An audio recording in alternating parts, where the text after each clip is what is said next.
Assalamualaikum warahmatullahi wabarakatuh. Halo para pejuang UTBK dimanapun kalian berada. Bertemu lagi dengan saya di konten ini. Video kali ini saya akan melanjutkan materi mengenai fungsi kalimat. Nah, di video kali ini saya akan membahas mengenai objek. Oke, langsung saja. Kita mulai dari definisi ya, atau pengertian dari objek. Objek sendiri diartikan sebagai bagian kalimat yang berfungsi melengkapi predikat transitif. Nah, predikat transitif itu sendiri apa? Predikat transitif itu berarti adalah kata predikat atau frasa predikat yang membutuhkan objek yang harus dilengkapi oleh objek seperti itu supaya nanti kalimatnya jadi informasi yang lengkap ya, seperti itu kurang lebih.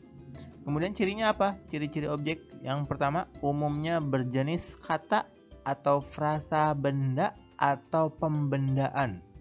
Nah, ini ada 3 kategori ya, bisa berupa kata, berupa frasa atau kumpulan kata gitu ya, atau juga pembendaan. Pembendaan itu berarti bisa jadi awal kata dasarnya bukan berupa kata benda, tetapi diubah atau mendapatkan proses afiksasi atau pengimbuhan, jadi akhirnya malah jadi kata benda seperti itu. Contohnya apa? Nah, di sini saya berikan contoh yang pertama, kata saya. Kalau saya kan jelas kata benda ya, manusia. Walaupun kadang ada yang bilang, loh kok manusia itu kata benda bukannya makhluk hidup? Nah, perlu diingat ini bukan jenis makhluk hidup atau benda mati ya, tapi maksudnya jenis kata yang berupa benda.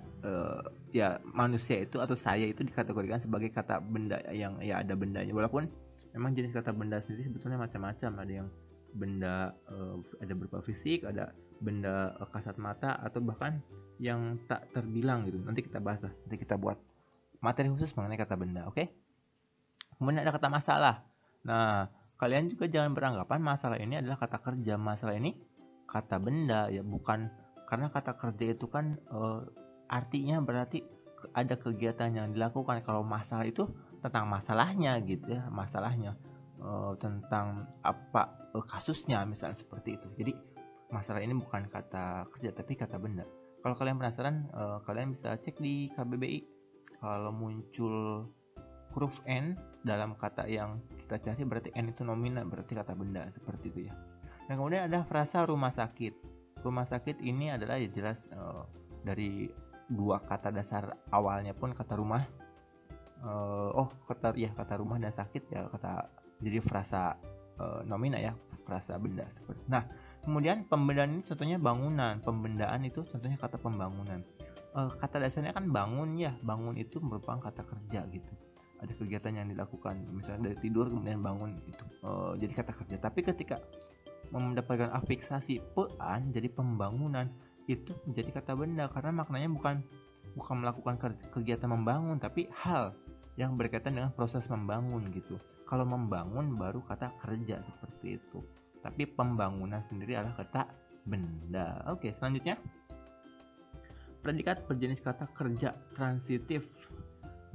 Memang objek biasanya terletak di belakang predikat yang berupa yang butuh dilengkapi oleh objek seperti itu ya, kata kerja transitif itu. Karena kalimat itu ada kalimat aktif. Misalnya aktif itu kan ada 2 ya, ada aktif transitif, ada aktif intransitif. Ada kalimat aktif yang membutuhkan objek, ada kalimat aktif yang tidak membutuhkan objek gitu. Contohnya seperti apa? Contohnya ini, Andi membaca buku. Andi itu subjek, membaca itu predikat, buku itu objek. Kalau misalnya kalimatnya hanya sampai Andi membaca, nanti informasinya kurang lengkap seperti itu. Tapi kalau dilengkapi dengan kata buku, akhirnya jadi ada objeknya seperti itu. Oke. Selanjutnya, ciri terakhir,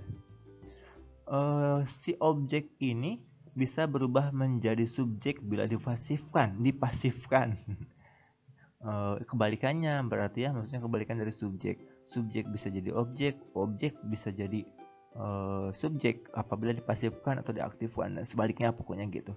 Nah, misalnya contoh di ciri yang kedua, Andi membaca buku ya, ada subjek, ada predikat, ada objek. Kalau dipasifkan jadi seperti apa? Jadi buku dibaca Andi, atau buku dibaca oleh Andi, seperti itu. Bukunya jadi subjek, dibacanya itu predikat, Andinya jadi objek. Nah, kata membaca yang tadinya predikatnya membaca dipasifkan jadi dibaca, seperti itu. Kalau misalnya kalian bingung, loh bedanya kalimat aktif dan pasif apa sih? Nah, nanti kita bahas di video yang lain, oke? Cukup seperti itu dulu. Mudah-mudahan bermanfaat dan saya tidak bosan mendoakan siapapun yang menonton video ini mudah-mudahan bisa masuk di kampus yang diharapkan. Terima kasih.